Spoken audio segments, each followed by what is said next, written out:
नमस्कार, मैं रघुनाथ प्रसाद आज चर्चा कर रहा हूँ झारखंड और महाराष्ट्र में नवंबर में होने जा रहे विधानसभा चुनावों की और विभिन्न राज्यों में कुल मिलाकर 47 विधानसभाओं और एक लोकसभा सीट के उपनिर्वाचन।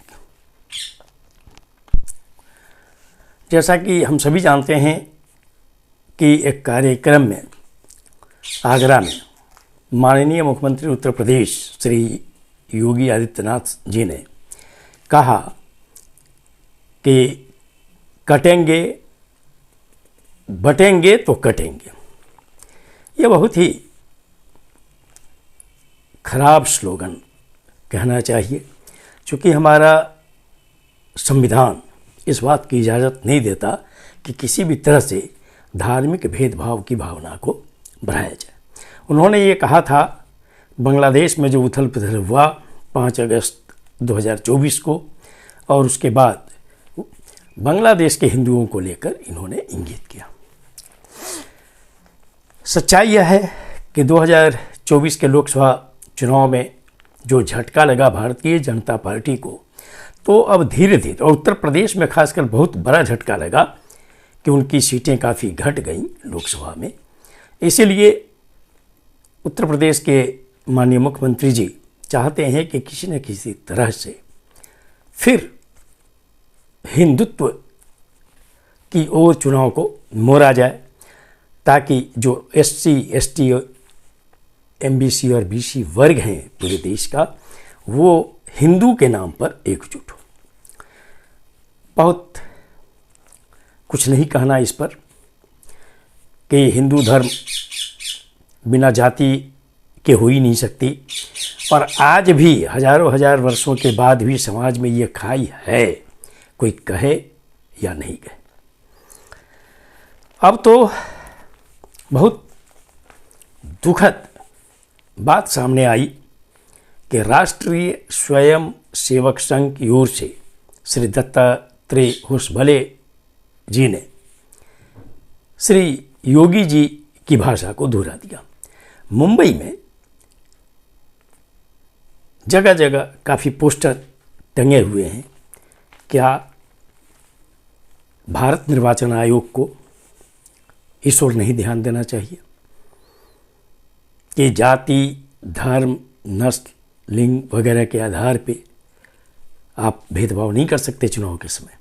भारत निर्वाचन आयोग यदि इस पर संज्ञान नहीं लेगा तो आने वाले दिनों में भारत के निर्वाचन प्रणाली निश्चित तौर पर और ज़्यादा धार्मिक उन्माद की ओर बढ़ने लगेगी।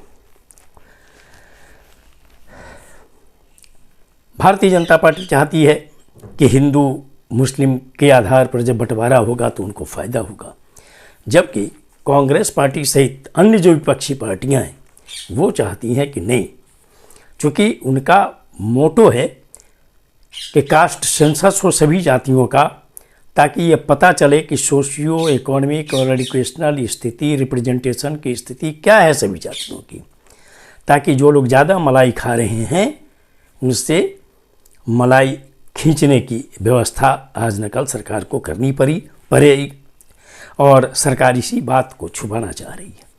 बिहार सरकार ने दर्पण की तरह सब कुछ सामने कर दिया। अफसोस की बात है कि 50 से बढ़ाकर 65% किया गया आरक्षण SC, ST, MBC, BC का अभी तक शेड्यूल 9 में कॉन्स्टिट्यूशन के भेजे जाने की प्रक्रिया प्रारंभ नहीं हो पाई है। अब धार्मिक आधार पर विभाजन की बात, धीरे धीरे आप सोचिए कि असम में प्रभारी हैं, असम के माननीय मुख्यमंत्री श्री हिमंता बिस्वा शर्मा साहब प्रभारी हैं, झारखंड चुनाव में भी सह प्रभारी, और उनकी भाषा बहुत ही तीखी आ रही है। उन्होंने कहा कि बाबर के औलादों को लात मारकर भगा दिया जाएगा। क्यों इस तरह की भाषा का उपयोग कर रहे हैं? क्या चाहते हैं कि आप इस तरह से बोलेंगे तो कोई दूसरा इसका प्रतिकार करेगा, तो प्रतिक्रिया होगी, और प्रतिक्रिया होगी तो फिर हिंदू मुस्लिम होगा। क्या आपको लगता है कि झारखंड के अनुसूचित जाति वर्ग के लोग नहीं जान रहे हैं हिंदू धर्म की सच्चाई को?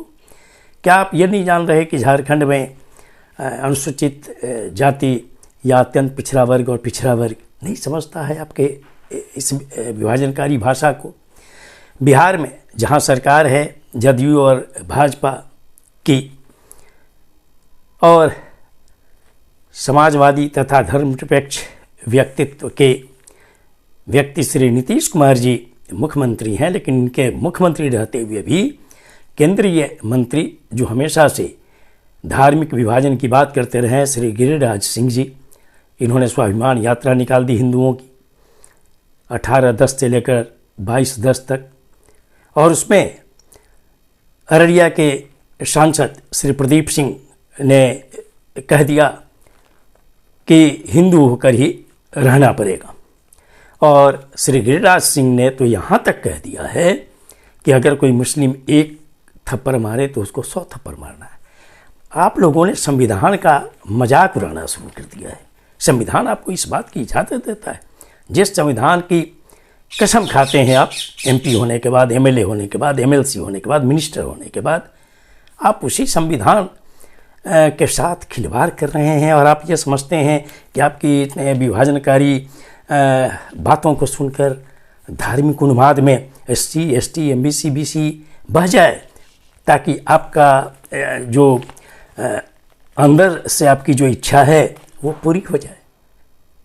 क्या आप सभी लोग नहीं जानते हैं कि आज भी गांव में भी चले जाइए तो आज भी वहाँ सभी लोग जाने किस नाम से जाते हैं कि ये ब्राह्मण है, ये राजपूत है, ये भूमिहार है, ये कायस्थ है, ये यादव है, ये कुर्मी है, ये कोरी है, ये धोई है, ये नाई है, कहार है, बरई है तो बरहई है तो तेली है तो तांती है।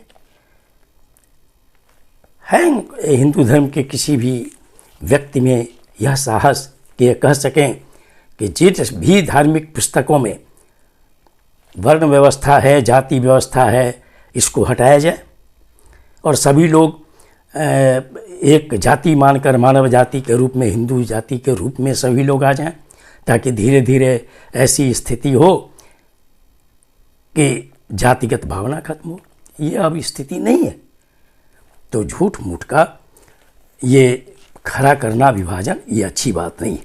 मैं आज इन लोगों की भाषाओं को देखते हुए अनुरोध करता हूँ SC, ST, MBC, BC से कि आप पूछिए भारतीय जनता पार्टी के नेताओं से कि आप जातिगत जनगणना पर अपना स्टैंड कब क्लियर करेंगे।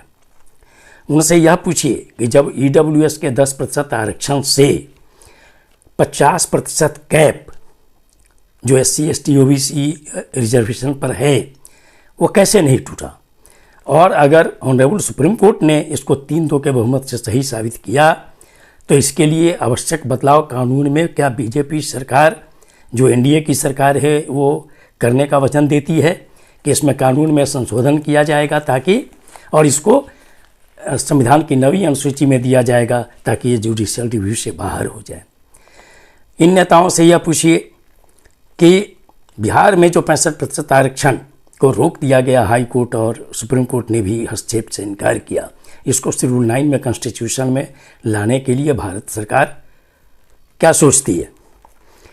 इन्हीं नेताओं से ये पूछिए कि SC, ST, OBC का प्रतिनिधित्व देश के सेंट्रल यूनिवर्सिटीज़ और सभी यूनिवर्सिटीज़ में 10% से अधिक नहीं है, ऐसा क्यों। उनसे यह पूछिए कि नॉट फाउंड सुटेबल कौन सा नियम है जिसके कारण SC, ST, OBC कैंडिडेट को एसोसिएट प्रोफेसर और प्रोफेसर के पदों पर प्रोन्नति जाने में बहुत यूनिवर्सिटी रोक दे रही है। इन नेताओं से यह पूछिए कि IIT, एम्स और IIM में SC, ST, OBC की फैकल्टीज़ की संख्या अभी भी 10% से आगे क्यों नहीं जा रही है, और देश में जो 90 सेक्रेटरी हैं उनमें से भी सिर्फ 6 या 7 SC, ST, OBC के क्यों।